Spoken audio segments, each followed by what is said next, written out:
السلام علیکم عزیز طلباء و طالبات، سر عبدالستار خان اس یوٹیوب چینل میں آپ تمام کا استقبال ہے۔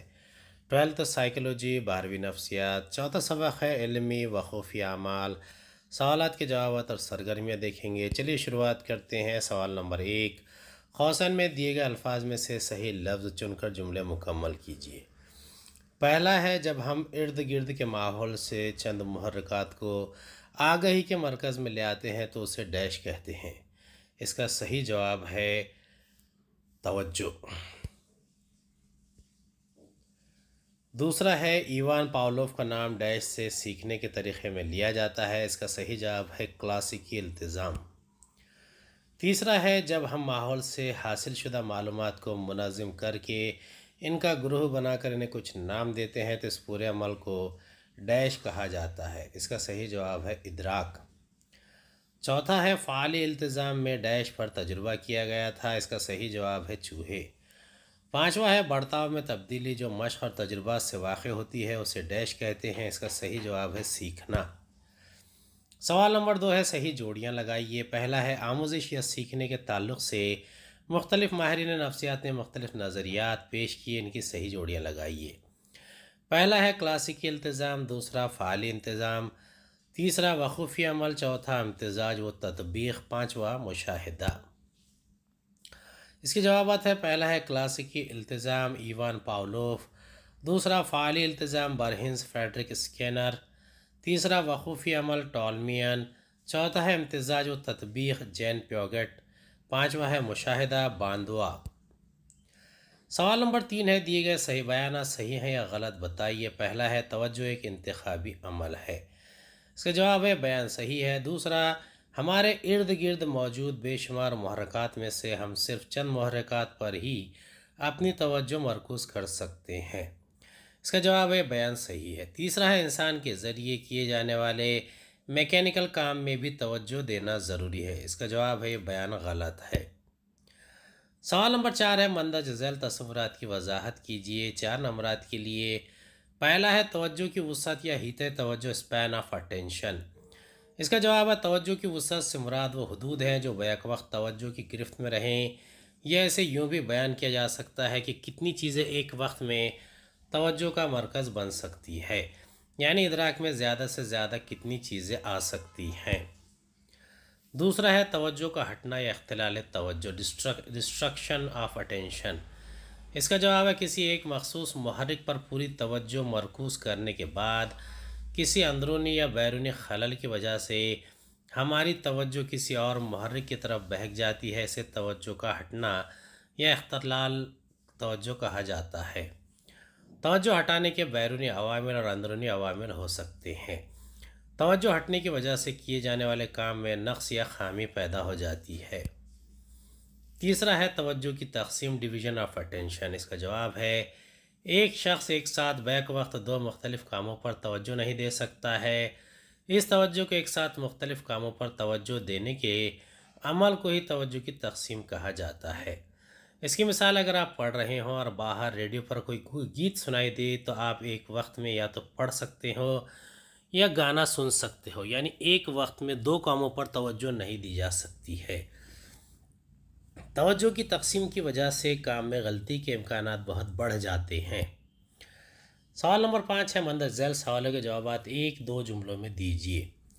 پہلا ہے، وقوفی نفسیات میں کس بات کا مطالعہ کیا جاتا ہے؟ اس کا جواب ہے، وقوفی نفسیات علم نفسیات کی ایک شاخ ہے جس میں علمی اعمال کا مطالعہ کیا جاتا ہے۔ دوسرا ہے، علمی عمل میں کون کون سے اعمال شامل ہے؟ اس کا جواب ہے، علمی وقوفی عمل میں احساس، ادراک، سیکھنا، حافظہ، فراموشی، سوچنا، مسئلہ حل کرنا، استدلال اور فیصلہ کرنے جیسے اعمال شامل ہوتے ہیں۔ تیسرا ہے، نارمن من نے توجہ کی تعریف کن الفاظ میں بیان کی ہے؟ اس کا جواب ہے، نارمن من نے توجہ کی تعریف یوں بیان کی ہے، توجہ ایک ذہنی عمل ہے جس کے ذریعے بہت سے موجود محرکات میں سے صرف چند محرکات کو ہی آگاہی کے مرکز میں لایا جاتا ہے۔ سوال نمبر 6 ہے، مندرجہ ذیل سوالوں کے جوابات 25-30 الفاظ میں دیجیے۔ پہلا ہے، توجہ کے اتار چڑھاؤ تغیر سے کیا مراد ہے؟ اس کا جواب ہے، توجہ کے اتار چڑھاؤ کو تغیر توجہ بھی کہا جاتا ہے۔ جب ہماری توجہ کسی ایک شے پر مرکوز ہوتی ہے تو یہ کیفیت زیادہ دیر تک قائم نہیں رہ سکتی، کیونکہ دوسری شے اس کی جگہ لے لیتی ہے۔ ہمارے سامنے بہت سی چیزیں ہوتی ہیں اور ہم کبھی ایک شے پر توجہ کرتے ہیں، کبھی دوسری شے پر۔ اس طرح ہماری توجہ کے مرکز میں بہت جلد تبدیلی آتی رہتی ہے۔ اس عمل کو توجہ کے اتار چڑھاؤ سے تعبیر کیا جاتا ہے۔ دوسرا ہے ادراک میں اوپر سے نیچے اس عمل کی 3 مثالیں دیجیے۔ اس کا جواب ہے جب ادراکی عمل کے دوران ہمارا دماغ عام معلومات اور سیاق کو استعمال کرتا ہے تو اس عمل کو اوپر سے نیچے کا عمل کہتے ہیں۔ اس کی مثال ہے، پہلا نقطہ ہے کسی ایک لفظ کے معنی جاننے سے بہتر وہ آسان ہوتا ہے کہ پورے جملے کو پڑھ کر اس کا معنی سمجھا جائے۔ دوسرا ہے کسی ایک شکل کو سمجھنے سے بہتر ہوتا ہے کہ پوری شکل کو ایک ساتھ سمجھا جائے۔ تیسرا ہے کسی شکل کے مختلف حصوں کو اپنی معلومات سے سمجھ لینا۔ تیسرا سوال ہے سوچنا تفکر سے کیا مراد ہے؟ اس کا جواب ہے نفسیات میں سوچنا کو ایک ذہنی عمل تسلیم کیا گیا ہے جس کے ذریعے ہم علم حاصل کرتے ہیں، کیونکہ اس عمل کے دوران ہم معلومات کا توڑ جوڑ کر کے مسئلے کو حل کرتے ہیں، استدلال کرتے ہیں اور فیصلہ سازی کرتے ہیں۔ سوچنے کے عمل میں ادراک، توجہ، حافظہ، احساس، شناخت اور ہیجان وغیرہ خصوصیات پائی جاتی ہیں۔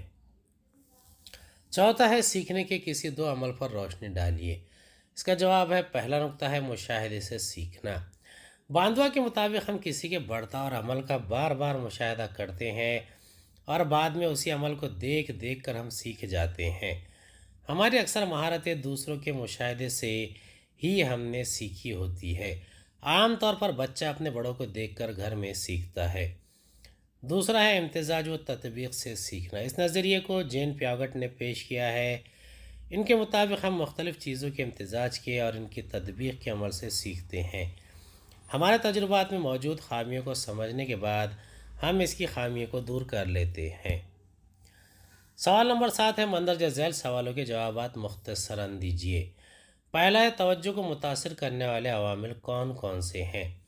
اس کا جواب ہے توجہ کو متاثر کرنے والے عوامل کو 2 جماعتوں میں تقسیم کیا جا سکتا ہے۔ پہلا ہے توجہ کو متاثر کرنے والے مادی خارجی عوامل۔ ان عوامل میں پہلا محرکات کی شدت، دوسرا محرکات کی جسامت، تیسرا محرکات کا دہرانا یا تکرار، چوتھا محرکات کی حرکات وغیرہ شامل ہیں۔ جبکہ توجہ کو متاثر کرنے موضوعی داخلی عوامل یہ ہے، پہلا ہے دلچسپی، دوسرا محرکات مقاصد، تیسرا ذہنیت اور چوتھا رجحانات وغیرہ وغیرہ۔ تیسرا سوال ہے آموزش کی بنیادی شرائط بیان کیجیے۔ اس کا جواب ہے پہلا نقطہ ہے تحریک۔ کسی فرد کو کچھ سیکھنے کے لیے اس کام سے دلچسپی اور سیکھنے کا جذبہ ہونا ضروری ہے اور اسی کے ساتھ اس کام کی تحریک کا ہونا بھی ضروری ہے۔ دوسرا مشاہدہ۔ آموزش کا ایک اہم ذریعہ مشاہدہ ہے اور مشاہدے کی صلاحیت کے بغیر فرد وہ کام نہیں سیکھ سکتا جس میں مشاہدے کی ضرورت ہوتی ہے۔ تیسرا ہے تکرار مشق۔ کسی کام کو سیکھنے کے بعد یہ ضروری ہوتا ہے کہ اس کو بار بار دہرایا جائے ورنہ اس کام میں پختگی پیدا نہیں ہو سکتی ہے۔ اس لیے آموزش میں آسانی پیدا کرنے کے لیے تکرار و مشق بہت ضروری ہے۔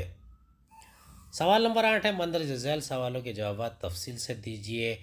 پہلا ہے ادراکی تنظیم کے قوانین کی وضاحت کیجیے۔ اس کا جواب ادراکی تنظیم کے قوانین کو 1923 میں سب سے پہلے جرمنی کے ماہر نفسیات میکس ورتھمیئر نے پیش کیا تھا۔ ان کے مطابق کسی شکل پیٹرن کو سمجھنے میں یہ ادراکی تنظیم بہت ہی کارآمد ہوتی ہے۔ اس کو ادراکی تشکل کا نام دیا گیا ہے۔ انہوں نے ادراکی تنظیم کو سمجھنے کے لیے مندرجہ ذیل قوانین پیش کیے۔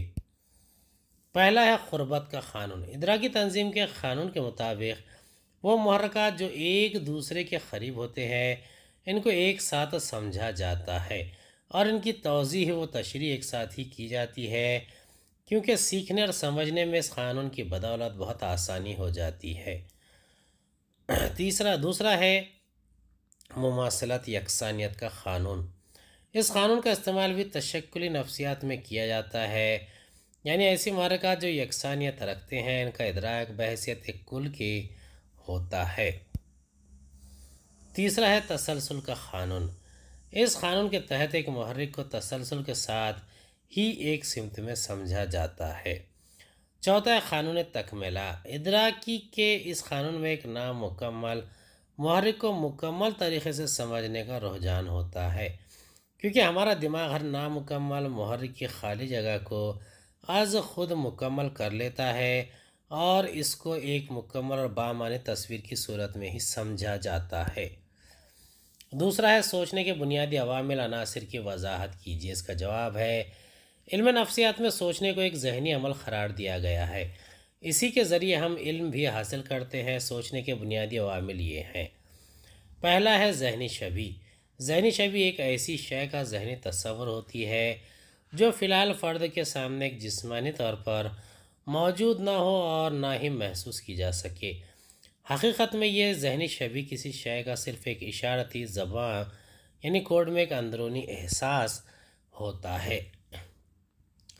ہر ذہنی شبیہ ہمارے تجربات کی وجہ سے ذہن میں بنتی ہے۔ یہ شبیہ بیانات، تصاویر یا ویڈیوز کی صورت میں ہو سکتی ہے۔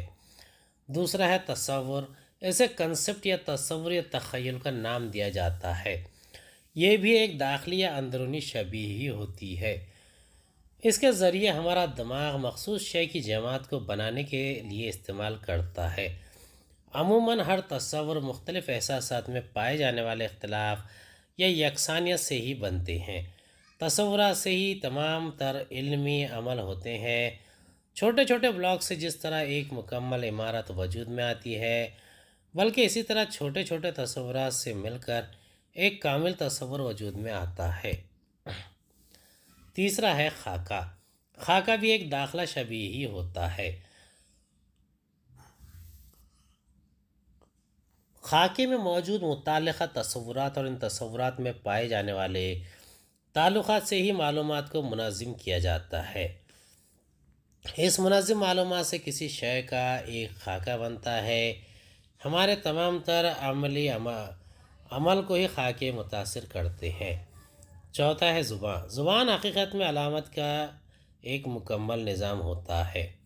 زبان میں ہر شے کے لیے ایک مخصوص لفظ ہوتا ہے اور اسی لفظ کے استعمال سے ہم کسی ذہنی شبیہ تصور یا خاکے کو ایک نام دیتے ہیں اور اس طرح وہ شے اسی نام یا اسی لفظ سے جانی جاتی ہے۔ سوال نمبر 9 ہے مندرجہ ذیل کے جواب دیے گئے نکات کی مدد سے دیجیے۔ پہلا ہے مسئلہ حل کرنا کے مراحل کی وضاحت کیجیے۔ پہلا نقطہ ہے مسئلے کا تعین، دوسرا متبادل حل پیدا کرنا، تیسرا حل کا انتخاب، چوتھا حل پر عمل کرنا اور حل کا فالو اپ لینا۔ اس کا جواب یہ سوچنے کی اقسام میں سے ایک ہے۔ مسئلہ حل کرنے کے مختلف مراحل ہوتے ہیں۔ ان مراحل سے گزرنے کے بعد ہی مسئلے کو حل کرنے کا عمل مکمل ہو سکتا ہے۔ ان کے مراحل مندرجہ ذیل ہے۔ پہلا ہے مسئلے کا تعین کرنا۔ زندگی میں ہر شخص کو مسائل کا سامنا کرنا پڑتا ہے۔ مسئلے کو حل کرنے میں اس کو سب سے پہلے سمجھنا ضروری ہے کہ مسئلہ اصل میں کیا ہے۔ فرد کو مسئلے کی حقیقی اور صحیح پہچان یا شناخت ہونا چاہیے، ورنہ وہ شخص اس مسئلے کو حل نہیں کر سکے گا۔ دوسرا ہے متبادل حل پیدا کرنا۔ جب ایک شخص کو کوئی مسئلہ درپیش ہو اور اس نے مسئلے کی نوعیت، شدت اور حقیقت کا تعین کر لیا ہو تو اس کے سامنے اس مسئلے کے مختلف حل آتے ہیں۔ ان مختلف حلوں میں صحیح، مؤثر اور کارگر حل کیا ممکن ہے، اس پر غور کرنا ضروری ہوتا ہے۔ تیسرا ہے ایک حل کا انتخاب کر لینا۔ جب ایک شخص کو اپنے سامنے درپیش مسئلے کی نوعیت واضح ہو جاتی ہے تو وہ مختلف حل کو دیکھتا ہے، لیکن اس تیسرے مرحلے میں اسے ان سارے متبادل حلوں میں سے کسی ایک مخصوص حل کا انتخاب کرنا ہوتا ہے۔ یہ انتخاب وہ اپنے پچھلے تجربات کی بنیاد پر کرتا ہے۔ اس حل کو اپنانے کے لیے وہ استدلال کو بھی اپناتا ہے۔ چوتھا ہے حل پر عمل کرنا اور اس کا جائزہ بھی لینا۔ چونکہ فرد مختلف حلوں میں سے کسی ایک حل پر اطمینان ہو جانے کے بعد اسے آزمائے گا، یعنی اس حل پر عمل کرے گا۔ چوتھا ہے اور اس حل کے نتائج پر نظر رکھے گا کہ واقعی اس حل سے اس کا مسئلہ حل ہوا یا نہیں۔ اگر وہ حل کارگر نہ ہو تو وہ اس کا جائزہ لے کر اس مسئلے کے لیے کسی اور حل کی طرف رجوع کرے گا اور اسے آزمائے گا۔ یہ مسئلہ حل کرنے کا آخری مرحلہ ہوتا ہے۔ سوال نمبر 10 ہے مختصر نوٹ لکھیے۔ پہلا ہے تحقیقی سوچ پر مختصر نوٹ لکھیے۔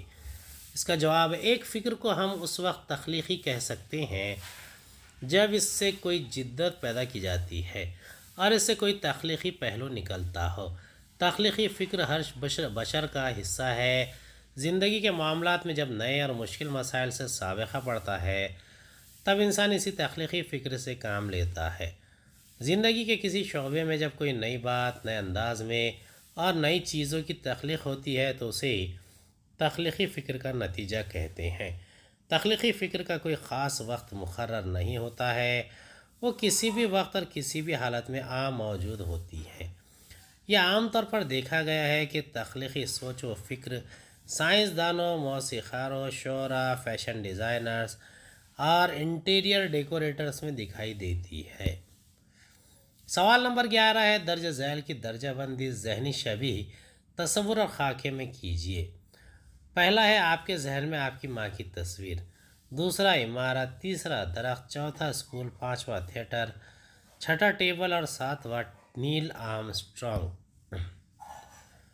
ذہنی شبیہ تصور اور خاکہ، آپ کے ذہن میں آپ کی ماں کی تصویر، عمارت، اسکول، نیل آرمسٹرانگ، تھیٹر، ٹیبل۔ دوسرا ہے درج ذیل میں دیے گئے سیٹ میں سے غیر متعلق آرڈ کو علیحدہ کیجیے۔